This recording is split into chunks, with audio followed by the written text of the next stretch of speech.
ਵਾਹਿਗੁਰੂ जी का खालसा वाहिगुरू जी की फतेह। पीबीसी ਦੇ ਨਾਲ ਬਣੇ ਹੋਏ ਹੋ। ਮੈਂ ਮਨਦੀਪ ਸਿੰਘ ਖਬਰਾਂ ਦੇ ਬੁਲਟਨ ਨੂੰ ਲੈ ਕੇ ਤੁਹਾਡੇ ਨਾਲ ਰੂਬਰੂ ਹੋਇਆ। ਅੰਮ੍ਰਿਤਸਰ ਦੇ ਵਿੱਚ ਬੀਜੇਪੀ ਦੇ ਇੱਕ ਵੱਡੇ ਲੀਡਰ ਬਲਵਿੰਦਰ ਸਿੰਘ ਗਿੱਲ ਨੇ ਗੋਲੀਆਂ ਮਾਰ ਕੇ ਜ਼ਖਮੀ ਕਰ ਦਿੱਤਾ ਗਿਆ ਆ। ਅਣਪਛਾਤੇ ਵਿਅਕਤੀਆਂ ਦੇ ਵੱਲੋਂ ਜਿਨ੍ਹਾਂ ਨੇ ਨਕਾਬ ਪਾਏ ਹੋਏ ਸਨ, ਨਕਾਬਪੋਸ਼ਾਂ ਦੇ ਵੱਲੋਂ ਬਲਵਿੰਦਰ ਸਿੰਘ ਗਿੱਲ ਦੇ ਘਰ ਦੇ ਵਿੱਚ ਦਾਖਲ ਹੋ ਕੇ ਉਹਨਾਂ ਦੇ ਉੱਤੇ ਗੋਲੀਆਂ ਚਲਾਈਆਂ ਗਈਆਂ ਨੇ ਤੇ ਗੰਭੀਰ ਹਾਲਤ ਦੇ ਵਿੱਚ ਬਲਵਿੰਦਰ ਸਿੰਘ ਗਿੱਲ ਨੂੰ ਕੇਡੀ ਹਸਪਤਾਲ ਦੇ ਵਿੱਚ ਦਾਖਲ ਕਰਵਾਇਆ ਗਿਆ। ਅੰਮ੍ਰਿਤਸਰ ਦੇ ਜੰਡਿਆਲਾ ਗੁਰੂ ਦੀ ਘਟਨਾ ਆ, ਜਿੱਥੇ ਬੀਜੇਪੀ ਦਾ ਇੱਕ ਨਾਮਵਰ ਲੀਡਰ ਬਲਵਿੰਦਰ ਸਿੰਘ ਗਿੱਲ ਰਹਿੰਦਾ ਹੈ ਅਤੇ ਉੱਥੇ ਉਸ ਲੀਡਰ ਨੂੰ ਅਣਪਛਾਤਿਆਂ ਵੱਲੋਂ ਨਕਾਬਪੋਸ਼ਾਂ ਦੇ ਵੱਲੋਂ ਉਸਦੇ ਘਰ ਦੇ ਵਿੱਚ ਵੜ ਕੇ ਧੜਾਧੜ ਗੋਲੀਆਂ ਚਲਾ ਕੇ ਜ਼ਖਮੀ ਕਰ ਦਿੱਤਾ ਗਿਆ। ਫਿਲਹਾਲ ਇਸ ਮਾਮਲੇ ਦੀ ਜਾਂਚ ਪੁਲਿਸ ਕਰ ਰਹੀ ਹੈ। ਕੋਈ ਤੱਥ ਤੱਕ ਸਾਹਮਣੇ ਨਹੀਂ ਆਏ ਨੇ ਕਿ ਗੋਲੀਆਂ ਕਿਉਂ ਚਲਾਈਆਂ ਗਈਆਂ ਨੇ, ਕਿਹਨਾਂ ਨੇ ਚਲਾਈਆਂ ਗਈਆਂ ਨੇ ਜਾਂ ਕਿਹਨਾਂ ਵੱਲੋਂ ਚਲਵਾਈਆਂ ਗਈਆਂ ਨੇ। ਫਿਲਹਾਲ ਕੇਡੀ ਹਸਪਤਾਲ ਦੇ ਵਿੱਚ ਬੀਜੇਪੀ ਦੇ ਲੀਡਰ ਬਲਵਿੰਦਰ ਸਿੰਘ ਗਿੱਲ ਨੂੰ ਭਰਤੀ ਕਰਵਾਇਆ ਗਿਆ। ਸਮਝ ਨਹੀਂ ਲੱਗੀ, ਦਰਵਾਜ਼ਾ ਸਾਡਾ ਖੁੱਲਾ ਹੀ, ਉਧਰੋਂ ਆਇਆ ਵਾ ਲੈ ਕੇ ਇੱਕ ਮੁੰਡਾ ਆਇਆ ਵਾ, ਪਰਨਾ ਬੰਨਿਆ ਉਹਨੇ ਯੈਲੋ ਕਲਰ ਦਾ। ਉਹ ਆਇਆ ਇੱਥੇ ਆਣ ਕੇ ਉਹਨੇ ਇਦਾਂ ਪਿੱਛੇ ਬਾਂਹ ਰੱਖ ਕੇ ਆਇਆ ਵਾ। ਗੁੜੀਆ ਨੂੰ ਆਣ ਕੇ ਪੁੱਛਿਆ ਗਿੱਲ ਕਿੱਥੇ ਆ, ਇਹ ਟੀਵੀ ਵੇਖਦੀ ਪਈ ਸੀਗੀ। ਇਹਨੇ ਕਿਹਾ ਪਾਪਾ ਕੋਈ ਬਾਹਰ ਆਇਆ। ਉੱਥੇ ਗਈ ਮੇਰੇ ਕੋਲ ਘਬਰਾਈ ਜੀ, ਪਾਪਾ ਕੋਈ ਬਾਹਰ ਆਇਆ ਤੁਹਾਨੂੰ ਮਿਲਣਾ। ਮੈਂ ਫਟਾਫਟ ਉੱਠੀ, ਮੈਂ ਲਾਗੇ ਲੰਮੇ ਪਈ ਸੀ, ਇਹ ਫੋਨ ਵੇਖਦੇ ਪਏ ਸੀਗੇ ਤੇ ਮੈਂ ਉੱਠੀ ਆ ਫਟਾਫਟ ਤੇ ਮੈਂ ਕਿਹਾ ਹਾਂਜੀ। ਤੇ ਪਾਪਾ ਇਹਦੇ ਨੇ ਇਦਾਂ ਬਾਹਰ ਨੂੰ ਵੇਖਿਆ, ਜਦ ਹੀ ਉਹਨੇ ਵੇਖਿਆ ਉਹਨੇ ਨਾਲ ਹੀ ਇੱਥੇ ਆਣ ਕੇ ਗੋਲੀ ਚਲਾਤੀ। ਕੋਈ ਜਾਣ ਪਹਿਚਾਣ ਦਾ ਸੀ ਜਾਂ ਫਿਰ ਕੋਈ ਨਹੀਂ ਜਾਣ ਪਛਾਣ ਹੈ ਸਾਨੂੰ। ਕਿਉਂ ਕੋਈ ਪੁਰਾਣੀ ਰੰਜਿਸ਼ ਜਾਂ ਕੋਈ ਲੜਾਈ ਪਤਾ ਨਹੀਂ ਸਰ, ਮੈਨੂੰ ਵੀ ਇਸ ਚੀਜ਼ ਬਾਰੇ ਅਸੀਂ ਕਿਸੇ ਨਾਲ ਕੋਈ ਸਾਡੀ ਰੰਜਿਸ਼ਬਾਜ਼ੀ ਚੱਲਦੀ ਨਹੀਂ, ਨਾ ਕੋਈ ਗੱਲ ਨਾ ਬਾਤ। ਤੁਹਾਡੇ ਪਰਿਵਾਰ ਚ ਕਿੰਨੇ ਮੈਂਬਰ? ਮੇਰੇ ਇੱਥੇ ਇਸ ਘਰ ਚ, ਹਾਂਜੀ ਇਸ ਘਰ ਚ ਮੈਂ ਤੇ ਮੇਰਾ ਬੇਟਾ ਤੇ ਬੇਟੀ ਤੇ ਮੇਰੇ ਗਿੱਲ ਸਾਹਿਬ ਹਸਬੰਡ। ਕਿਸੇ ਦੇ ਉੱਪਰ ਸ਼ੱਕ? ਕਿੰਨਾ ਪਰਿਵਾਰ ਆਪਣਾ? ਉਸ ਤਰ੍ਹਾਂ ਮੇਰੇ ਦਰਾਣੀ ਆ, ਦੇਵ ਦਰਾਣੀ ਉੱਧਰ ਰਹਿੰਦੇ ਆ। ਹੋਰ ਮੇਰਾ ਸਹੁਰਿਆਂ ਦਾ ਘਰ ਹੈਗਾ। ਵੱਡਾ ਬੇਟਾ ਫੋਰਨ ਆ ਮੇਰਾ, ਇੰਗਲੈਂਡ ਯੂਕੇ। ਉਹਨੂੰ ਅਕਤੂਬਰ ਚ ਹੀ ਗਏ। ਕੀ ਕਾਰੋਬਾਰ ਆਪਣਾ ਜੀ? ਮੈਂ ਪਾਰਲਰ ਦਾ ਕੰਮ ਕਰਦੀ, ਸਲੂਨ ਆ ਮੇਰਾ ਸ਼ਹਿਰ ਚ। ਹਾਂਜੀ। ਬੇਟੇ ਹੀ ਕਰਦੇ? ਬੇਟਾ ਬਾਹਰ ਗਿਆ ਵੱਡਾ, ਛੋਟੇ ਦੀ ਵੀ ਫਾਈਲ ਲਾਈ ਆ ਸੇ ਦੀ, ਸਿੰਗਾਪੁਰ ਦੀ ਲੱਗੀ ਇਹਦੀ ਵੀ।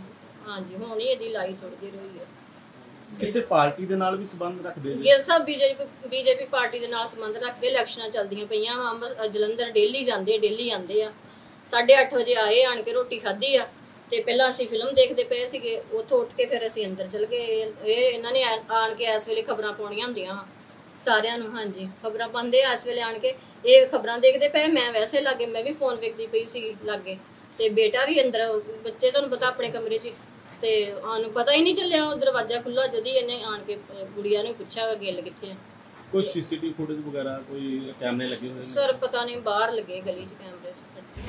ਪੰਜਾਬ ਦੇ ਵਿੱਚ ਵਾਢੀ ਦਾ ਕੰਮ ਜਾਰੀ ਹੈ, ਪਰ ਪੰਜਾਬ ਦੇ ਵਿੱਚ ਵੱਧਦੀ ਗਰਮੀ ਦੇ ਕਾਰਨ ਕਿਸਾਨਾਂ ਦੇ ਲਈ ਇੱਕ ਨਵੀਂ ਆਫਤ ਖੜੀ ਹੋ ਰਹੀ ਹੈ। ਆਫਤ ਹੈ ਕਿ ਕਿਸੇ ਵੀ ਤਰ੍ਹਾਂ ਦੀ ਚੰਗਿਆੜੀ ਦਾ ਖੇਤਾਂ ਦੇ ਵਿੱਚ ਪੈਣ ਕਰਕੇ ਅੱਗ ਲੱਗ ਜਾਂਦੀ ਹੈ ਤੇ ਅੱਗ ਲੱਗਣ ਦੇ ਕਰਕੇ ਵੱਡੀ ਮਾਤਰਾ ਦੇ ਵਿੱਚ ਫਸਲ ਦੀ ਬਰਬਾਦੀ ਹੋ ਜਾਂਦੀ ਹੈ। ਤੇ ਅਜਿਹੀ ਇੱਕ ਖਬਰ ਸਾਹਮਣੇ ਆਈ ਹੈ ਕਿ ਕੰਬਾਈਨ ਦਾ ਨਟ ਟੁੱਟਣ ਕਰਕੇ ਕੰਬਾਈਨ ਦੇ ਵਿੱਚੋਂ ਚੰਗਿਆੜੇ ਨਿਕਲੇ, ਜਿਸ ਕਰਕੇ ਪੰਜਾਬ ਦੇ ਵਿੱਚ ਇੱਕ ਕਿਸਾਨ ਦੀ ਫਸਲ ਸੜ ਕੇ ਸਵਾਹ ਹੋ ਗਈ ਹੈ। ਲਗਭਗ 4 ਏਕੜ ਦੇ ਨਜ਼ਦੀਕ ਕਣਕ ਦਾ ਨੁਕਸਾਨ ਹੋਇਆ। 4 ਏਕੜ ਦੇ ਨਜ਼ਦੀਕ ਕਣਕ ਸੜ ਗਈ ਹੈ। ਵੱਡਾ ਨੁਕਸਾਨ ਹੋਇਆ ਉਸ ਵੇਲੇ ਹੋਇਆ ਜਦੋਂ ਕਣਕ ਦੀ ਵਾਢੀ ਚਾਲੂ ਸੀ, ਜਾਂ ਕਣਕ ਦੀ ਵਾਢੀ ਕੀਤੀ ਜਾ ਰਹੀ ਸੀ, ਕੰਬਾਈਨ ਖੇਤਾਂ ਦੇ ਵਿੱਚ ਕਣਕ ਵੱਢ ਰਹੀ ਸੀ। ਤਾਂ ਉਸ ਵੇਲੇ ਇਹ ਘਟਨਾ ਵਾਪਰੀ ਹੈ ਕਿ ਜਦੋਂ ਕੰਬਾਈਨ ਦਾ ਨਟ ਖਰਾਬ ਹੁੰਦਾ ਆ ਤੇ ਨਟ ਟੁੱਟਦਾ ਆ ਤਾਂ ਉਦੋਂ ਖੇਤਾਂ ਦੇ ਵਿੱਚ ਅੱਗ ਲੱਗ ਜਾਂਦੀ ਹੈ। ਸਾਰਾ ਜਿਹੜਾ ਆਹ ਖੇਤ ਵਾਇਆ ਗਿਆ ਇਹ ਟਰੈਕਟਰ ਦੇ ਨਾਲ, ਇਸੇ ਨਾਲ ਹੋਰ ਵੀ ਟਰੈਕਟਰ ਸੀਗੇ ਤੇ ਜਿਹੜਾ ਨੌਜਵਾਨ ਮੁੰਡੇ ਆ ਗਏ ਸੀ ਅਨਾਉਂਸਮੈਂਟ ਕਰਨ ਤੋਂ ਬਾਅਦ, ਤਾਂ ਹੀ ਉਸ ਅੱਗ ਦੇ ਉੱਤੇ ਕਾਬੂ ਪਾ ਲਿਆ। ਕਿਉਂਕਿ ਨਹੀਂ ਤਾਂ ਨਾਲ ਸਾਰੀ ਜਿਹੜੀ ਫਸਲ ਹੈ ਇਹ ਬਿਲਕੁਲ ਕਣਕ ਸੁੱਕੀ ਸੀ ਤੇ ਖੜੀ ਸੀ ਤੇ ਨੁਕਸਾਨ ਬਹੁਤ ਜ਼ਿਆਦਾ ਹੋ ਜਾਣਾ ਸੀ। ਕਿਉਂਕਿ ਸਾਰੇ ਨਾਲ ਦੇ ਨਾਲ ਹੀ ਜਿਹੜੀ ਜ਼ਮੀਨਾਂ ਜਿਹੜੀਆਂ ਨਾਲ ਹੀ ਇਹਦੇ ਵਿੱਚ ਕੋਈ ਵੀ ਖਾਲੀ ਜਗ੍ਹਾ ਨਹੀਂ ਸੀ ਵੀ ਜਿੱਥੋਂ ਅੱਗ ਨੂੰ ਰੋਕਣ ਦਾ ਹਿਸਾਬ ਕਿਤਾਬ ਹੋਵੇ। ਇਸੇ ਕਰਕੇ ਹੀ ਆਹ ਇੰਨਾ ਨੁਕਸਾਨ ਹੋਇਆ। 4 ਏਕੜ ਫਸਲ ਬਿਲਕੁਲ ਹੀ ਉਹ ਸੜ ਕੇ ਸੁਆਹ ਹੋ ਗਈ ਤੇ ਕਿਸਾਨ ਜਗਸੀਰ ਸਿੰਘ ਦਾ ਜਿਹੜਾ ਟਰੈਕਟਰ ਹੈ ਉਹ ਜਿਹਦੇ ਨਾਲ ਵਾਹ ਰਹੇ ਸੀਗੇ ਤੇ ਉਹ ਵੀ ਬਿਲਕੁਲ ਹੀ ਸੜ ਗਿਆ, ਮੱਚ ਗਿਆ ਸਾਰਾ ਟਰੈਕਟਰ। ਜਾਣੀ ਕੁੱਲ ਮਿਲਾ ਕੇ ਨੁਕਸਾਨ ਬਹੁਤ ਜ਼ਿਆਦਾ ਹੋਇਆ। 4 ਏਕੜ ਜ਼ਮੀਨ ਤਾਂ ਬਿਲਕੁਲ ਹੀ ਜਿਹੜੀ ਖੜੀ ਫਸਲ ਸੀ ਉਹ ਮੱਚ ਗਈ ਕਣਕ। ਤੇ ਜਿਹੜਾ ਕਿਸਾਨ ਉਹਨੇ ਬੜੀਆਂ ਆਸਾਂ ਲਾਈਆਂ ਹੁੰਦੀਆਂ ਉਹਦੇ 'ਤੇ, ਕਈ ਤਰ੍ਹਾਂ ਦੇ ਉਹਨੇ ਆਪਦੇ ਜਿਹੜੇ ਘਾਟੇ ਵਾਧੇ ਜਿਹੜੇ ਬਣਾਏ ਹੁੰਦੇ ਵੀ ਮੈਂ ਕਿਵੇਂ ਕਿੱਥੇ ਕੀ ਕਰਨਾ, ਪਰ ਉਹ ਕੁਦਰਤ ਨੂੰ ਕੁਛ ਹੋਰ ਹੀ ਮਨਜ਼ੂਰ ਸੀਗਾ ਵੀ ਇਹ ਨੁਕਸਾਨ ਬਹੁਤ ਜ਼ਿਆਦਾ ਹੋਇਆ। ਸੋ ਇਹ ਸਰਕਾਰਾਂ ਦਾ ਵੀ ਫਰਜ਼ ਬਣਦਾ ਹੈ ਵੀ ਜਿਹੜਾ ਇਹ ਅੰਨਦਾਤਾ ਜਿਹੜਾ ਮਤਲਬ ਕਿ ਸਾਰੇ ਲੋਕਾਂ ਦਾ ਢਿੱਡ ਭਰਦਾ, ਜਦੋਂ ਉਹ ਸੰਕਟ ਦੇ ਵਿੱਚ ਆਉਂਦਾ ਹੈ ਤੇ ਸਾਡੀਆਂ ਜਿਹੜੀਆਂ ਸਮੇਂ ਦੀਆਂ ਸਰਕਾਰਾਂ ਹੈ ਉਹਨਾਂ ਦਾ ਵੀ ਫਰਜ਼ ਬਣਦਾ ਹੈ ਵੀ ਉਸ ਕਿਸਾਨ ਦੀ ਉਹ ਸਾਰ ਲੈਣ। ਸੋ ਕੱਲ੍ਹ ਵੈਸੇ ਫਾਇਰ ਬ੍ਰਿਗੇਡ ਨੂੰ ਵੀ ਫੋਨ ਕੀਤੇ ਸੀਗੇ, ਪਰ ਜਦ ਤੱਕ ਫਾਇਰ ਬ੍ਰਿਗੇਡ ਨੇੜੇ ਪਹੁੰਚੇ ਤਾਂ ਉਦੋਂ ਪਹਿਲਾਂ ਹੀ ਅੱਗ 'ਤੇ ਕਾਬੂ ਤਾਂ ਪਾ ਲਿਆ ਸੀਗਾ ਕਿਸਾਨ ਦੇ ਦੱਸਣ ਮੁਤਾਬਕ।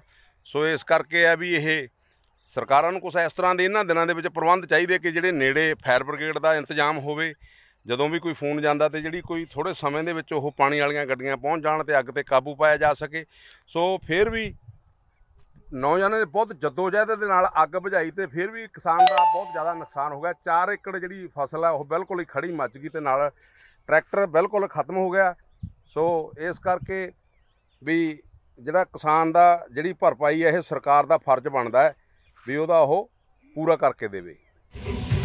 ਸ਼੍ਰੋਮਣੀ ਗੁਰਦੁਆਰਾ ਪ੍ਰਬੰਧਕ ਕਮੇਟੀ ਦੇ ਵੱਲੋਂ ਇੱਕ ਕਮੇਟੀ ਦਾ ਗਠਨ ਕੀਤਾ ਗਿਆ। ਇਹ ਕਮੇਟੀ ਸ਼੍ਰੀ ਅਕਾਲ ਤਖਤ ਸਾਹਿਬ ਦੇ ਸਾਬਕਾ ਜਥੇਦਾਰ ਗਿਆਨੀ ਜਸਵੀਰ ਸਿੰਘ ਰੋਡੇ ਜੀ ਦੀ ਅਗਵਾਈ ਦੇ ਵਿੱਚ ਗਠਨ ਕੀਤੀ ਗਈ ਹੈ। ਸ਼੍ਰੀ ਅਕਾਲ ਤਖਤ ਸਾਹਿਬ ਦੇ ਜਥੇਦਾਰ ਗਿਆਨੀ ਹਰਪ੍ਰੀਤ ਸਿੰਘ ਵੱਲੋਂ ਇਸ ਕਮੇਟੀ ਦਾ ਗਠਨ ਕੀਤਾ ਗਿਆ, ਅਗਵਾਈ ਦਿੱਤੀ ਗਈ ਹੈ ਸਾਬਕਾ ਜਥੇਦਾਰ ਜਸਵੀਰ ਸਿੰਘ ਰੋਡੇ ਜੀ ਨੂੰ। ਤਾਂ ਇਹ ਕਮੇਟੀ ਕੰਮ ਕਰੇਗੀ ਜਿਹੜੇ ਨੌਜਵਾਨਾਂ ਦੀਆਂ ਪੰਜਾਬ ਦੇ ਵਿੱਚ ਗ੍ਰਿਫਤਾਰੀਆਂ ਹੋਈਆਂ ਨੇ, ਉਹਨਾਂ ਸਿੱਖ ਨੌਜਵਾਨਾਂ ਦੀ ਪੈਰਵਾਈ ਕਰਨ ਦੇ ਲਈ ਇਹ ਕਮੇਟੀ ਕੰਮ ਕਰੇਗੀ। ਉਹਨਾਂ ਨੌਜਵਾਨਾਂ ਦੇ ਪਰਿਵਾਰਾਂ ਦੇ ਨਾਲ ਮੁਲਾਕਾਤਾਂ ਕਰੇਗੀ ਅਤੇ ਉਹਨਾਂ ਨੌਜਵਾਨਾਂ ਨੂੰ ਕਾਨੂੰਨੀ ਸਲਾਹ ਦੇਣ ਦਾ ਕੰਮ ਇਸ ਕਮੇਟੀ ਦੇ ਵੱਲੋਂ ਕੀਤਾ ਜਾਣਾ। ਇਸ ਦੇ ਨਾਲ ਸ਼੍ਰੋਮਣੀ ਗੁਰਦੁਆਰਾ ਪ੍ਰਬੰਧਕ ਕਮੇਟੀ ਦੇ ਵੱਲੋਂ ਇੱਕ ਹੋਰ ਵੱਡਾ ਕਦਮ ਵੀ ਪੁੱਟਿਆ ਗਿਆ।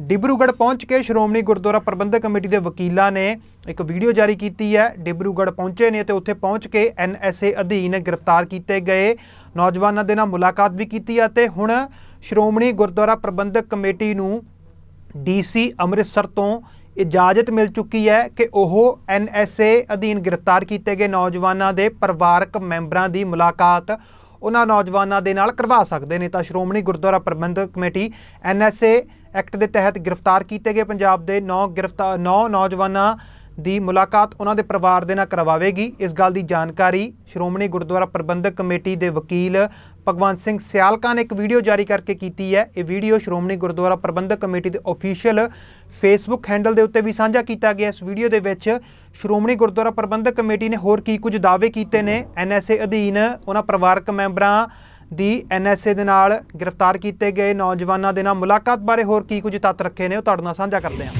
ਵਾਹਿਗੁਰੂ ਜੀ ਕਾ ਖਾਲਸਾ, ਵਾਹਿਗੁਰੂ ਜੀ ਕੀ ਫਤਿਹ। ਅੱਜ ਇੱਕ ਆਪ ਜੀ ਨਾਲ ਬੜੀ ਜ਼ਰੂਰੀ ਜਾਣਕਾਰੀ ਸਾਂਝੀ ਕਰਨ ਲੱਗੇ ਹਾਂ। ਪਿਛਲੇ ਦਿਨੀ ਜੋ ਘਟਨਾਵਾਂ ਪੰਜਾਬ 'ਚ ਵਾਪਰੀਆਂ, ਪੰਜਾਬ ਸਰਕਾਰ ਨੇ ਇੱਕ ਦਹਿਸ਼ਤ ਦਾ ਡਰ ਦਾ ਮਾਹੌਲ ਪੈਦਾ ਕਰਨ ਵਾਸਤੇ ਨੌਜਵਾਨਾਂ ਦੀ ਵੱਡੇ ਪੱਧਰ ਤੇ ਫੜਾਈ ਕੀਤੀ ਤੇ ਇਹਦੇ ਤੋਂ ਵੀ ਅੱਗੇ ਜਾਂਦਿਆਂ ਨੈਸ਼ਨਲ ਮੀਡੀਆ ਰਾਹੀਂ ਪੰਜਾਬ ਨੂੰ ਜਿਹੜਾ ਵਾ ਉਹ ਇੱਕ ਮੀਡੀਆ ਟਰਾਇਲ ਦੇ ਰਾਹੀਂ ਬਦਨਾਮ ਕਰਨ ਦੀ ਵੀ ਕੋਸ਼ਿਸ਼ ਕੀਤੀ ਕਿ ਪੰਜਾਬ ਦੇ ਵਿੱਚ ਅਮਨ ਕਾਨੂੰਨ ਦੀ ਸਥਿਤੀ ਜਿਹੜੀ ਆ ਉਹ ਭਾਈਚਾਰਕ ਸਾਂਝ ਜਿਹੜੀ ਆ ਉਹ ਬੜਾ ਵੱਡਾ ਜਿਹੜਾ ਉਹਦੇ 'ਤੇ ਸੰਕਟ ਆਇਆ। ਜਦੋਂ ਪੰਜਾਬ ਦੇ ਵਿੱਚ ਕਦੀ ਵੀ ਅਜਿਹੀ ਕੋਈ ਘਟਨਾ ਵਾਪਰੀ ਨਹੀਂ, ਨਾ ਹੀ ਪੰਜਾਬ ਦੇ ਵਿੱਚ ਕਦੀ ਕੋਈ ਅਜਿਹਾ ਭਾਈਚਾਰਿਆਂ ਦੇ ਆਪਸੀ ਕੋਈ ਹਮੇਸ਼ਾ ਸਦਭਾਵਨਾ ਬਣੀ ਰਹੀ, ਕਦੀ ਕੋਈ ਦਫੇੜ ਨਹੀਂ ਆਈ। ਉਹਦੇ ਸੰਬੰਧ ਵਿੱਚ ਜਦੋਂ ਇਹ ਘਟਨਾਵਾਂ ਵਾਪਰੀਆਂ ਤੇ ਸਿੰਘ ਸਾਹਿਬ ਗਿਆਨੀ ਹਰਪ੍ਰੀਤ ਸਿੰਘ ਜਥੇਦਾਰ ਅਕਾਲ ਤਖਤ ਸਾਹਿਬ ਵੱਲੋਂ ਉਹਨਾਂ ਨੇ ਨੋਟਿਸ ਲੈਂਦਾ ਇੱਕ ਮੀਟਿੰਗ ਕਾਲ ਕੀਤੀ, ਜਿਹਦੇ ਵਿੱਚ ਸਾਰੀਆਂ ਸਵਿਰਤ ਜਥੇਬੰਦੀਆਂ, ਪ੍ਰਮੁੱਖ ਸ਼ਖਸੀਅਤਾਂ, ਪ੍ਰਧਾਨ ਸ਼੍ਰੋਮਣੀ ਗੁਰਦੁਆਰਾ ਪ੍ਰਬੰਧਕ ਕਮੇਟੀ ਸਮੇਤ ਸਾਰੇ ਜਿਹੜੇ ਉਹ ਸ਼ਾਮਲ ਹੋਏ, ਜਿਹਦੇ ਵਿੱਚ ਇੱਕ ਆਦੇਸ਼ ਕੀਤਾ ਗਿਆ ਸਿੰਘ ਸਾਹਿਬ ਜੀ ਵੱਲੋਂ ਪ੍ਰਧਾਨ ਜੀ ਨੂੰ ਕਿ ਤੁਸੀਂ ਇਹਦੇ ਕੌਮੀ ਪੈਰਵਾਈ ਵਜੋਂ ਇਹਨਾਂ ਕੇਸਾਂ ਦੀ ਪੈਰਵਾਈ ਕਰੋ। ਜਿਹਦੇ ਵਿੱਚ ਪ੍ਰਧਾਨ ਸ਼੍ਰੋਮਣੀ ਗੁਰਦੁਆਰਾ ਪ੍ਰਬੰਧਕ ਕਮੇਟੀ ਵੱਲੋਂ ਮੇਰੀ ਜ਼ਿੰਮੇਵਾਰੀ ਲਾਈ ਗਈ ਕਿ ਤੁਸੀਂ ਇਹਨਾਂ ਕੇਸਾਂ ਦੀ ਪੈਰਵਾਈ ਕਰਨ ਵਾਸਤੇ ਜਾਣਾ। ਜਿਹਦੇ ਵਿੱਚ ਮੈਂ ਭਾਈ ਮਨਦੀਪ ਸਿੰਘ ਸਿੱਧੂ ਤੇ ਨਾਲ ਰੋਹਿਤ ਸ਼ਰਮਾ ਜੀ ਨਾਲ ਦੇ ਕੇ ਅਸੀਂ 10 ਤਰੀਕ ਨੂੰ ਉੱਥੇ ਜਾ ਕੇ ਇਹਨਾਂ ਦੀ ਮੁਲਾਕਾਤ ਕੀਤੀ ਡਿਬਰੂਗੜ੍ਹ ਜੇਲ੍ਹ ਦੇ ਵਿੱਚ। 11 ਨੂੰ ਵਾਪਸ ਆਏ ਤੇ 12 ਤਰੀਕ ਨੂੰ ਕਿਉਂਕਿ ਮੁਲਾਕਾਤ ਸਾਡੀ ਹੋ ਗਈ, ਉਹਨਾਂ ਦੇ ਪਰਿਵਾਰਾਂ ਦੀ ਸੁੱਖ ਸਾਂਦ ਅਸੀਂ ਦੱਸ ਦਿੱਤੀ, ਮਿਲ ਕੇ ਗਏ ਸਾਂ, ਉਹਨਾਂ ਦੀ ਸੁੱਖ ਸਾਂਦ ਆਣ ਕੇ ਪਰਿਵਾਰ ਨੂੰ ਦੱਸ ਦਿੱਤੀ। ਨਾਲ ਹੀ 12 ਤਰੀਕ ਨੂੰ ਇੱਕ ਜਿਹੜਾ ਉਹ ਡਿਪਟੀ ਡਿਸਟ੍ਰਿਕਟ ਮੈਜਿਸਟਰੇਟ ਅੰਮ੍ਰਿਤਸਰ ਉਹਨਾਂ ਨੂੰ ਇੱਕ ਜਿਹੜੀ ਐਪਲੀਕੇਸ਼ਨ ਦਿੱਤੀ ਗਈ ਕਿ ਇਹਨਾਂ ਪਰਿਵਾਰਾਂ ਦੀ ਮੁਲਾਕਾਤ ਜਿਹੜੀ ਆ ਉਹ ਇਹਨਾਂ ਨਜ਼ਰਬੰਦਾਂ ਨਾਲ ਕਰਵਾਈ ਜਾਣੀ ਜਿਹੜੀ ਆ ਉਹ ਬੜੀ ਜ਼ਰੂਰੀ ਆ। ਜਿਹਦੇ ਵਿੱਚ ਉਹ ਇਹਨਾਂ ਪਰਿਵਾਰਾਂ ਦੀ ਮੁਲਾਕਾਤ ਦਾ ਜਿਹੜਾ ਉਹ ਆਰਡਰ ਹੋ ਗਿਆ, ਜਿਹਦੇ ਸੰਬੰਧ ਵਿੱਚ ਹੁਣ ਬਹੁਤ ਜਲਦੀ ਸ਼੍ਰੋਮਣੀ ਗੁਰਦੁਆਰਾ ਪ੍ਰਬੰਧਕ ਕਮੇਟੀ ਵੱਲੋਂ ਜਿਹੜਾ ਮੈਂ ਪ੍ਰਧਾਨ ਜੀ ਨਾਲ ਗੱਲ ਕਰ ਚੁੱਕਾ, ਜਿਹਦੇ ਵਿੱਚ ਅਸੀਂ ਇੱਕ ਬੱਸ ਦਾ ਅਰੇਂਜਮੈਂਟ ਕਰਾਂਗੇ, ਜਿਹਦੇ ਵਿੱਚ ਇਹਨਾਂ ਸਾਰੇ ਪਰਿਵਾਰਾਂ ਨੂੰ ਨਾਲ ਲੈ ਜਾ ਕੇ ਤੇ ਇਹਨਾਂ ਦੀ ਮੁਲਾਕਾਤ ਕਰਵਾਈ ਜਾ ਸਕੇ।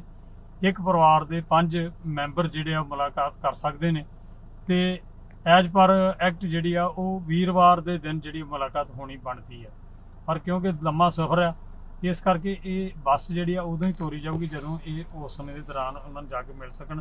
ਇੰਨੀਆਂ ਹੀ ਜਿਹੜੀਆਂ ਬੇਨਤੀਆਂ ਕਰਦਾ, ਆਪ ਜੀ ਨਾਲ ਜਾਣਕਾਰੀ ਸਾਂਝੀ ਕਰਦਾ, ਫਤਿਹ ਬੁਲਾਉਣਾ।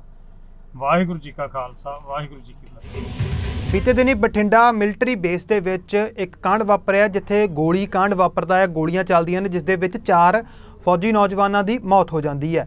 ਹਾਲਾਂਕਿ ਇਸ ਮਾਮਲੇ ਨੂੰ ਕਈ ਪਹਿਲੂਆਂ ਤੋਂ ਦੇਖਿਆ ਜਾ ਰਿਹਾ ਸੀ, ਪਰ ਬਠਿੰਡਾ ਪੁਲਿਸ ਨੇ ਜਦੋਂ ਇਸ ਮਾਮਲੇ ਦੀ ਜਾਂਚ ਕੀਤੀ ਹੈ ਤਾਂ ਇਸ ਜਾਂਚ ਦੇ ਵਿੱਚ ਇਹ ਖੁਲਾਸਾ ਹੋਇਆ। ਬਠਿੰਡਾ ਪੁਲਿਸ ਨੇ ਇਹ ਆਖਿਆ ਕਿ ਇਹ ਗੋਲੀਬਾਰੀ ਫੌਜੀ ਵੱਲੋਂ ਹੀ ਕੀਤੀ ਗਈ ਸੀ। ਇੱਕ ਫੌਜੀ ਵੱਲੋਂ ਜਿਹੜਾ ਬਠਿੰਡਾ ਮਿਲਟਰੀ ਬੇਸ ਦੇ ਵਿੱਚ ਤੈਨਾਤ ਸੀ ਉਸ ਦੇ ਵੱਲੋਂ ਹੀ ਆਪਣੇ ਸਾਥੀਆਂ ਦੇ ਉੱਤੇ ਗੋਲੀਆਂ ਚਲਾਈਆਂ ਗਈਆਂ ਸਨ, ਜਿਸ ਦੇ ਵਿੱਚ 4 ਸਾਥੀ ਫੌਜੀਆਂ ਦੀ ਮੌਤ ਹੋ ਗਈ ਸੀ। ਤਾਂ ਉਸ ਫੌਜੀ ਨੂੰ ਗ੍ਰਿਫਤਾਰ ਵੀ ਕਰ ਲਿਆ ਆ ਅਤੇ ਇਸ ਮਾਮਲੇ ਦੇ ਵਿੱਚ ਪੁਲਿਸ ਨੇ ਪੁੱਛਗਿੱਛ ਵੀ ਲਗਾਤਾਰ ਜਿਹੜੀ ਉਹ ਕੀਤੀ ਜਾ ਰਹੀ ਹੈ। ਬਠਿੰਡਾ ਪੁਲਿਸ ਇਸ ਮਾਮਲੇ ਦੀ ਜਾਂਚ ਕਰ ਰਹੀ ਹੈ। ਜੋ ਬਠਿੰਡਾ ਮਿਲਟਰੀ ਬੇਸ ਇਲਾਕੇ ਦੇ ਵਿੱਚ ਗੋਲੀਬਾਰੀ ਹੋਈ ਸੀ ਉਹ ਇੱਕ ਫੌਜੀ ਦੇ ਵੱਲੋਂ ਹੀ ਕੀਤੀ ਗਈ ਸੀ। ਆਪਣੇ ਸਾਥੀਆਂ ਦੇ ਉੱਤੇ ਇੱਕ ਆਪਸੀ ਰੰਜਿਸ਼ ਦੇ ਚੱਲਦਿਆਂ ਇੱਕ ਫੌਜੀ ਦੇ ਵੱਲੋਂ ਆਪਣੇ 4 ਫੌਜੀ ਸਾਥੀਆਂ ਦੇ ਉੱਤੇ ਗੋਲੀਆਂ ਚਲਾਈਆਂ ਗਈਆਂ, ਜਿਸ ਦੇ ਵਿੱਚ ਉਹਨਾਂ 4 ਫੌਜੀ ਸਾਥੀਆਂ ਦੀ ਮੌਤ ਹੋ ਗਈ।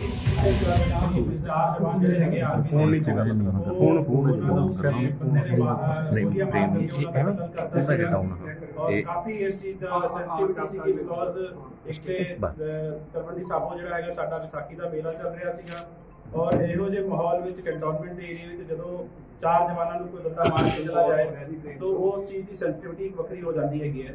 ਉਸ ਤੋਂ ਬਾਅਦ ਕਾਫੀ ਅਫਵਾਹਾਂ ਵੀ ਉੜੀਆਂ ਕਿ 2 ਬੰਦੇ ਸੀਗੇ ਜਿਹੜੇ ਕੁੜਤਾ ਪਜਾਮਾ ਪਾ ਕਰਕੇ ਆਏ ਸੀਗੇ ਅੰਦਰ ਔਰ ਉਹਨਾਂ ਨੇ ਆ ਕਰਕੇ ਇਹੋ ਜਿਹੀ ਘਟਨਾ ਨੂੰ ਅੰਜਾਮ ਦਿੱਤਾ, ਜਿਹਦੇ ਨਾਲ ਸਾਨੂੰ ਸ਼ੱਕ ਹੋ ਗਿਆ ਕਿ ਕਿਤੇ ਟੈਰਰਿਸਟ ਇਨਸੀਡੈਂਟ ਨਾ ਹੋਵੇ। ਬਟ ਜਦੋਂ ਆਪਾਂ ਇਨਵੈਸਟੀਗੇਸ਼ਨ ਇਹਦੀ ਸ਼ੁਰੂ ਕੀਤੀ ਅਗਲੀ ਤੇ ਸਾਨੂੰ ਇਹ ਕਲੀਅਰ ਹੋਇਆ ਕਿ ਜਿਹੜਾ ਇੱਕ ਵੈਪਨ ਕੁਝ ਇੱਕ ਦਿਨ ਪਹਿਲਾਂ ਚੋਰੀ ਹੋਇਆ ਸੀਗਾ ਇੰਸਾਸ ਰਾਈਫਲ, ਉਹਦੇ ਨਾਲ ਕੁਝ ਕਾਰਤੂਸ ਵੀ ਜਿਹੜੇ ਹੈਗੇ ਚੋਰੀ ਹੋਏ ਸੀਗੇ, ਉਹੀ ਵੈਪਨ ਜਿਹੜਾ ਹੈਗਾ ਉਹ ਇਸ ਇਨਸੀਡੈਂਟ ਵਿੱਚ ਯੂਜ਼ ਕੀਤਾ ਗਿਆ ਸੀ। ਔਰ ਸਾਨੂੰ ਪਤਾ ਹੈ ਕਿ ਜਦੋਂ ਇਹੋ ਜਿਹੇ ਇਨਸੀਡੈਂਟ ਵਿੱਚ ਕੋਈ ਵੈਪਨ ਇੰਟਰਨਲ ਯੂਜ਼ ਹੋਵੇ ਤੇ ਹਮੇਸ਼ਾ ਇਹ ਮੰਨਿਆ ਜਾਂਦਾ ਹੈ ਕਿ ਕੋਈ ਨਾ ਕੋਈ ਇੰਟਰਨਲ ਬੰਦਾ ਹੀ ਇਹਦੇ ਵਿੱਚ ਇਨਵੋਲਵ ਹੈ।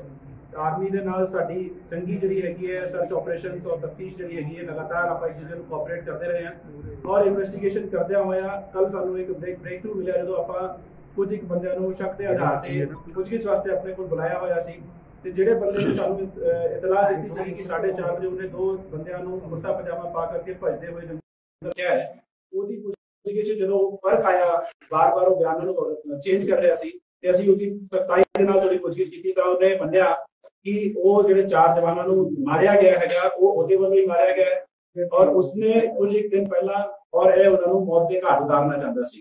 ਜਦੋਂ ਮੌਕੇ ਦੀ ਆਪਣੀ ਪੜਤਾਲ ਸ਼ੁਰੂ ਕੀਤੀ ਗਈ ਸੀਗੀ, ਸਾਡੀ CIA ਦੀ ਟੀਮ, SHO ਕੈਂਟ, DSP ਸਾਹਿਬ ਔਰ SPD ਸਾਹਿਬ ਮੌਕੇ ਤੇ ਗਏ ਸੀ, ਉਦੋਂ ਸਾਨੂੰ 19 ਜਿਹੜੇ ਹੈਗੇ ਨੇ ਖਾਲੀ ਕਾਰਤੂਸ ਮੌਕੇ ਤੋਂ ਬਰਾਮਦ ਹੋਏ ਸੀਗੇ ਜਿਹੜੇ ਕਿ ਇੰਸਾਸ ਰਾਈਫਲ ਦੇ ਸੀਗੇ, ਜਿੱਤੋਂ ਇਹ ਵੀ ਕਲੀਅਰ ਹੋ ਗਿਆ ਸੀ ਕਿ ਇੰਸਾਸ ਰਾਈਫਲ ਮੋਸਟ ਪ੍ਰੋਬਬਲੀ ਜਿਹੜੀ ਹੈਗੀ ਹੈ ਜੋ ਚੋਰੀ ਹੋਈ ਹੈ ਉਹੀ ਇਹਦੇ ਮਾਲ ਹੋਈ ਹੈ।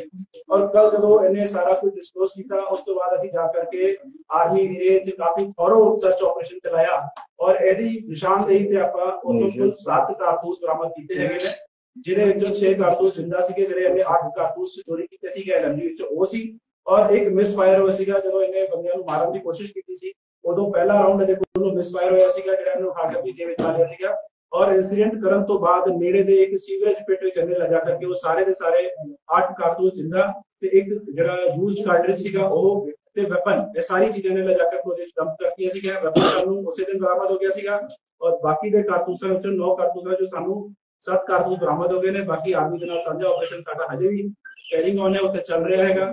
ਜਿਹੜੇ ਇੱਕ ਬੈਗ ਦੇ ਅੰਦਰ ਇਹਨੇ ਵੈਪਨ ਛੁਪਾ ਕੇ ਰੱਖਿਆ ਸੀਗਾ ਉਹ ਬੈਗ ਵੀ ਆਪਾਂ ਬਰਾਮਦ ਕਰ ਲਿਆ ਹੈ ਤੇ ਜਿਹੜੇ ਕੱਪੜੇ 'ਚ ਇਹਨੇ ਲੁਕਾ ਕਰਕੇ ਕਾਰਤੂਸ ਰੱਖੇ ਸੀਗੇ ਉਹ ਆਪਾਂ ਕੱਪੜਾ ਵੀ ਬਰਾਮਦ ਕਰ ਲਿਆ ਹੈ। ਕਾਰਨ ਕੀ ਮੈਂ ਤੁਹਾਨੂੰ ਦੱਸ ਰਿਹਾ ਹੈਗਾ ਜੀ ਪਰਸਨਲ ਰੰਜਿਸ਼ ਸੀਗੀ। ਦਰਬਾਰ ਸਾਹਿਬ ਦੇ ਵਿੱਚ ਇੱਕ ਲੜਕੀ ਦੀ ਵਾਇਰਲ ਵੀਡੀਓ ਨੂੰ ਲੈ ਕੇ ਸ਼੍ਰੋਮਣੀ ਗੁਰਦੁਆਰਾ ਪ੍ਰਬੰਧਕ ਕਮੇਟੀ ਨੇ ਆਪਣਾ ਪੱਖ ਰੱਖਿਆ। ਸ਼੍ਰੋਮਣੀ ਗੁਰਦੁਆਰਾ ਪ੍ਰਬੰਧਕ ਕਮੇਟੀ ਦੇ ਸਕੱਤਰ ਗੁਰਚਰਨ ਸਿੰਘ ਗਰੇਵਾਲ ਅਤੇ ਸ਼੍ਰੋਮਣੀ ਗੁਰਦੁਆਰਾ ਪ੍ਰਬੰਧਕ ਕਮੇਟੀ ਦੇ ਪ੍ਰਧਾਨ ਹਰਜਿੰਦਰ ਸਿੰਘ ਧਾਮੀ ਨੇ ਇਸ ਮਾਮਲੇ ਦੇ ਵਿੱਚ ਆਪਣਾ ਪੱਖ ਰੱਖਿਆ। ਉਹਨਾਂ ਨੇ ਕਿਹਾ ਹੈ ਕਿ ਸਿਧਾਂਤਾਂ ਦੇ ਨਾਲ ਮਰਿਆਦਾ ਦੇ ਨਾਲ ਕਿਸੇ ਵੀ ਤਰ੍ਹਾਂ ਦਾ ਸਮਝੌਤਾ ਨਹੀਂ ਕੀਤਾ ਜਾਵੇਗਾ। ਜ਼ਿਕਰਯੋਗ ਹੈ ਕਿ ਇੱਕ ਲੜਕੀ ਦੇ ਵੱਲੋਂ ਘੱਟ ਕੱਪੜਿਆਂ ਤੇ ਚਿਹਰੇ ਦੇ ਉੱਤੇ ਕੁਝ ਰੰਗ ਲਗਾ ਕੇ ਦਰਬਾਰ ਸਾਹਿਬ ਦੇ ਵਿੱਚ ਦਾਖਲ ਹੋਣ ਦੀ ਕੋਸ਼ਿਸ਼ ਕੀਤੀ ਗਈ ਸੀ, ਜਿਨ੍ਹਾਂ ਨੂੰ ਕਿ ਸੇਵਾਦਾਰ ਸਰਬਜੀਤ ਸਿੰਘ ਦੇ ਵੱਲੋਂ ਰੋਕ ਦਿੱਤਾ ਗਿਆ ਸੀ। ਸਮਝਾਇਆ ਗਿਆ ਸੀ ਕਿ ਅਜਿਹੇ ਕੱਪੜਿਆਂ ਅਤੇ ਚਿਹਰੇ ਦੇ ਉੱਤੇ ਰੰਗ ਲਗਾ ਕੇ ਦਰਬਾਰ ਸਾਹਿਬ ਦੇ ਵਿੱਚ ਦਾਖਲ ਨਹੀਂ ਹੋਇਆ ਜਾ ਸਕਦਾ, ਇਹ ਮਰਿਆਦਾ ਦੇ ਉਲਟ ਹੈ।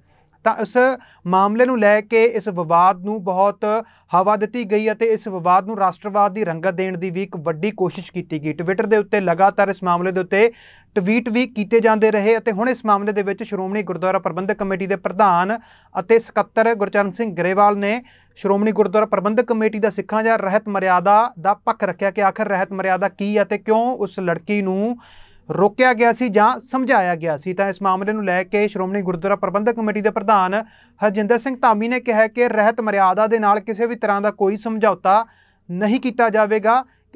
ਰਹਿਤ ਮਰਿਆਦਾ ਦੇ ਵਿੱਚ ਕਿਸੇ ਨੂੰ ਵੀ ਕਿਸੇ ਵੀ ਤਰ੍ਹਾਂ ਦੀ ਕੋਈ ਛੋਟ ਨਹੀਂ ਦਿੱਤੀ ਜਾ ਸਕਦੀ। ਇਸ ਮਾਮਲੇ ਨੂੰ ਲੈ ਕੇ ਸਕੱਤਰ ਸ਼੍ਰੋਮਣੀ ਗੁਰਦੁਆਰਾ ਪ੍ਰਬੰਧਕ ਕਮੇਟੀ ਗੁਰਚਰਨ ਸਿੰਘ ਗਰੇਵਾਲ ਅਤੇ ਪ੍ਰਧਾਨ ਸ਼੍ਰੋਮਣੀ ਗੁਰਦੁਆਰਾ ਪ੍ਰਬੰਧਕ ਕਮੇਟੀ ਹਰਜਿੰਦਰ ਸਿੰਘ ਧਾਮੀ ਨੇ ਕੀ ਕੁਝ ਆਖਿਆ, ਤੁਹਾਡੇ ਨਾਲ ਸਾਂਝਾ ਕਰਦੇ ਹਾਂ।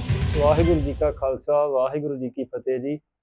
ਮੈਂ ਦਾਸ ਸਰਬਦੀਪ ਸਿੰਘ, ਸੇਵਾਦਾਰ ਪਰਿਕਰਮਾ, ਜੋ ਪਿਛਲੇ ਦਿਨੀ ਘਟਨਾ ਹੋਈ ਆ ਡਿਊਟੀ ਤੇ, ਉਸ ਸੰਬੰਧੀ ਮੈਂ ਸੰਗਤਾਂ ਨੂੰ ਦੱਸਣਾ ਚਾਹੁੰਦਾ ਹਾਂ ਕਿ ਜੋ ਸੋਸ਼ਲ ਮੀਡੀਆ ਤੇ ਵਾਇਰਲ ਕੀਤੀ ਗਈ ਆ, ਉਸ ਲੜਕੀ ਨੇ ਸਕਲਟ ਪਹਿਨੀ ਹੋਈ ਸੀ।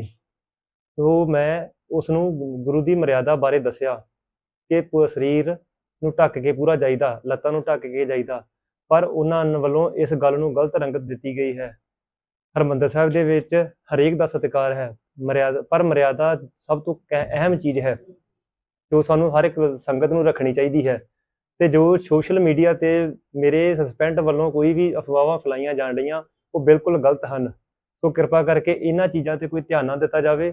ਮੈਂ ਆਪਣੀ ਤਨਦੇਹੀ ਨਾਲ ਡਿਊਟੀ ਨਿਭਾ ਰਿਹਾ ਹਾਂ, ਹੁਣ ਵੀ ਮੈਂ ਡਿਊਟੀ ਤੇ ਜਾ ਰਿਹਾ ਬਸ। ਵਾਹਿਗੁਰੂ ਜੀ ਕਾ ਖਾਲਸਾ, ਵਾਹਿਗੁਰੂ ਜੀ ਕੀ ਫਤਿਹ ਜੀ।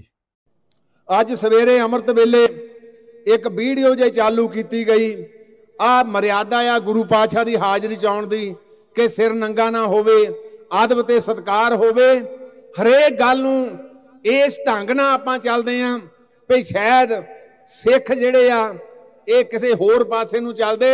ਉਹ ਗੁਰੂ ਰਾਮਦਾਸ ਪਾਤਸ਼ਾਹ ਦੀ ਨਗਰੀ, ਉੱਥੇ ਜਿਹੜਾ ਜਾਂਦਾ ਉਹ ਜੇ ਨੀਵਾਂ ਹੋ ਕੇ ਜਾਂਦਾ ਸਤਿਗੁਰੂ ਜੀ ਉੱਚਾ ਕਰਦੇ ਆ, ਜਿਹੜਾ ਉੱਚਾ ਹੋ ਕੇ ਜਾਵੇ ਉਹ ਫਿਰ ਸਤਿਗੁਰੂ ਜੀ, ਮੈਂ ਤਾਂ ਮੂੰਹੋਂ ਨਹੀਂ ਕੁਝ ਵੀ ਕਹਿਣਾ ਚਾਹੁੰਦਾ, ਕੁਛ ਆਪਾਂ ਮੀਡੀਆ ਵਾਲੇ ਵੀ ਆਪਾਂ ਸਬਰ ਕਰੀਏ।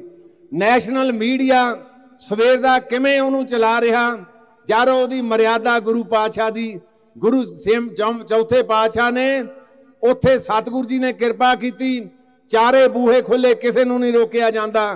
ਪਵਿੱਤਰ ਸਰੋਵਰ 'ਚ ਇਸ਼ਨਾਨ ਕਰਨ ਨੂੰ ਨਹੀਂ ਰੋਕਿਆ ਜਾਂਦਾ।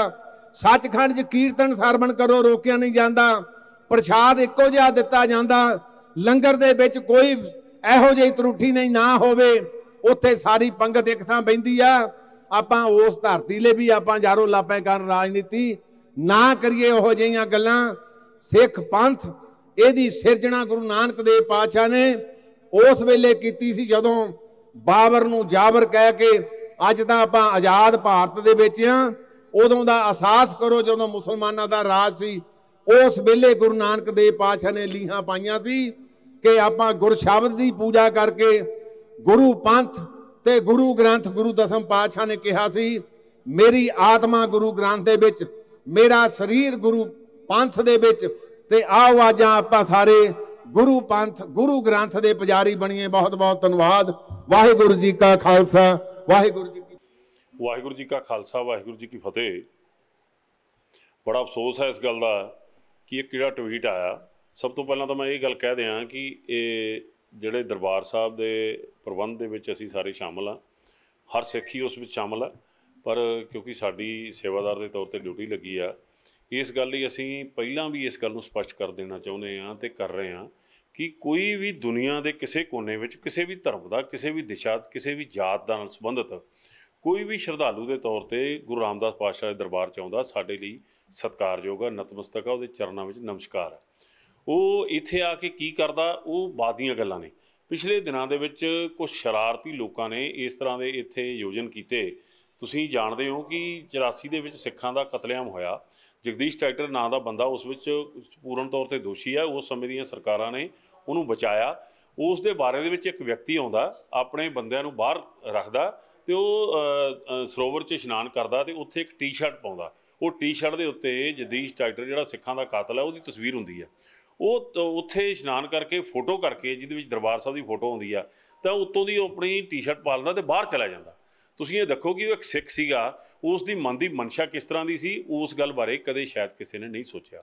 ਦੂਸਰੀ ਗੱਲ ਕਿ ਇੱਥੇ ਕਈ ਤਰ੍ਹਾਂ ਦੀਆਂ ਜਿਹੜੀਆਂ ਫੋਟੋਗ੍ਰਾਫੀ ਕਰਕੇ, ਕਿਉਂਕਿ ਜਿਹੜਾ ਧਾਰਮਿਕ ਸਥਾਨ ਹੈ ਕੋਈ ਵੀ ਕਿਸੇ ਧਰਮ ਦਾ, ਉਹਨਾਂ ਦੀ ਇੱਕ ਮਰਜ਼ਾਦਾ ਹੁੰਦੀ ਹੈ। ਸੋ ਇਸ ਮਰਜ਼ਾਦਾ ਦੇ ਵਿੱਚ ਆਉਂਦਾ ਹੈ ਕਿ ਅਸੀਂ ਇੱਥੋਂ ਦਾ ਇੱਥੇ ਪਹਿਰਾਵਾ ਠੀਕ ਰੱਖੀਏ, ਇੱਥੇ ਕੋਈ ਨਸ਼ਾ ਕਰਕੇ ਨਾ ਆਵੇ, ਨਸ਼ਾ ਲੈ ਕੇ ਨਾ ਆਵੇ। ਇਸ ਕਰਕੇ ਜਿਹੜੇ ਸਾਡੇ ਅਧਿਕਾਰੀ ਸਾਹਿਬਾਨ ਹੈ, ਜਿਹੜੇ ਸਾਡੇ ਪਹਿਰੇਦਾਰ ਨੇ, ਉਹ ਇਸ ਗੱਲ ਲਈ ਸੁਚੇਤ ਕਰਦੇ ਆ। ਸੋ ਪਿਛਲੇ ਦਿਨਾਂ 'ਚ ਵਾਪਰੀਆਂ ਘਟਨਾਵਾਂ ਦੇ ਤੌਰ 'ਤੇ ਇੱਥੇ ਇੱਕ ਜ਼ਿੰਮੇਵਾਰ ਜਿਹੜਾ ਕਿਨਾ ਪ੍ਰਬੰਧਕ ਨੌਜਵਾਨ ਸੀ, ਉਸਨੇ ਇਸ ਗੱਲ ਬਾਰੇ ਜ਼ਰੂਰ ਉਹਨਾਂ ਦੇ ਨਾਲ ਇਸ ਗੱਲ ਆਰਗੂ ਕੀਤਾ, ਪਰ ਉਹਨਾਂ ਵੱਲੋਂ ਪ੍ਰਵੋਕ ਕਰਨ ਤੋਂ ਬਾਅਦ ਉਸ ਅਧਿਕਾਰੀ ਵੱਲੋਂ ਕੁਝ ਗੱਲਾਂ ਬੋਲੀਆਂ ਗਈਆਂ। ਮੈਂ ਖੁੱਲ੍ਹੇ ਦਿਲ ਨਾਲ ਇੱਕ ਜ਼ਿੰਮੇਵਾਰ ਹੋਣ ਦੇ ਨਾਤੇ, ਜੇ ਕਿਸੇ ਵੀ ਯਾਤਰੂ ਦੇ ਮਨ ਦੇ ਵਿੱਚ ਉਸ ਦੇ ਨਾਲ ਦੁਰਵਿਵਹਾਰ ਦੀ ਗੱਲ ਆਈ ਆ, ਤਾਂ ਉਸ ਗੱਲ ਲਈ ਮੈਂ ਜਨਰਲ ਸੈਕਟਰੀ ਹੋਣ ਦੇ ਨਾਤੇ ਮਾਫੀ ਮੰਗਦਾ। ਇੱਕ ਗੱਲ। ਦੂਸਰੀ ਗੱਲ, ਇਹ ਟਵੀਟ ਕਰਨ ਵਾਲੇ ਲੋਕਾਂ ਦੀ ਮਨਸ਼ਾ ਕੀ ਹੈ ਅਤੇ ਉਹ ਟਵੀਟ ਤੋਂ ਬਾਅਦ ਉਹਦੇ ਜਵਾਬ ਕਿਸ ਤਰ੍ਹਾਂ ਦਿੱਤੇ ਜਾ ਰਹੇ ਨੇ।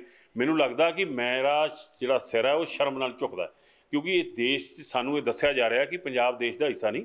ਕਿ ਉਹਨਾਂ ਨੂੰ ਇਸ ਗੱਲ ਦਾ ਪਤਾ ਨਹੀਂ ਕਿ ਇਸ ਹਿੰਦੁਸਤਾਨ ਨੂੰ ਆਜ਼ਾਦ ਕਰਾਉਣ ਲਈ ਉਸ ਗੁਰੂ ਧਾਮ ਜਿਹਨੂੰ ਇਹ ਖਾਲਿਸਤਾਨ ਦੀ ਕਾਬਜ ਹੋਣ ਦੀ ਗੱਲ ਕਰਦੇ ਆ, ਉਹਨਾਂ ਨੇ ਇਸ ਦੇਸ਼ ਨੂੰ ਆਜ਼ਾਦ ਕਰਵਾਇਆ। ਕਿ ਉਹ ਜਾਣਦੇ ਨੇ ਇਹ ਲੋਕ ਕਿ ਇਸ ਤਿਰੰਗੇ ਨੂੰ ਅੱਜ ਇਹ ਦੁਨੀਆ ਦੇ ਵਿੱਚ ਸਨਮਾਨ ਮਿਲਦਾ, ਉਹਦਾ ਕਾਰਨ ਕੌਣ ਹੈ? 100 ਦੇ ਵਿੱਚੋਂ 90 ਸਿਰ ਕਿਹਨੇ ਦਿੱਤੇ? ਇਸ ਗੱਲ ਦਾ ਟਵੀਟ ਕੋਈ ਕਰੇਗਾ? ਹਿੰਮਤ ਹੈ? ਇਹਦੇ 'ਚ ਮਨਸ਼ਾ ਮਾੜੀ ਹੈ, ਇਹਦੇ 'ਚ ਜਾਣਬੁੱਝ ਕੇ ਸਿੱਖਾਂ ਨੂੰ ਬਦਨਾਮ ਕੀਤਾ ਜਾ ਰਿਹਾ, ਸਿੱਖਾਂ ਦੇ ਧਾਰਮਿਕ ਪ੍ਰਬੰਧ ਨੂੰ ਬਦਨਾਮ ਕਰਨ ਦੀ ਕੋਸ਼ਿਸ਼ ਹੈ।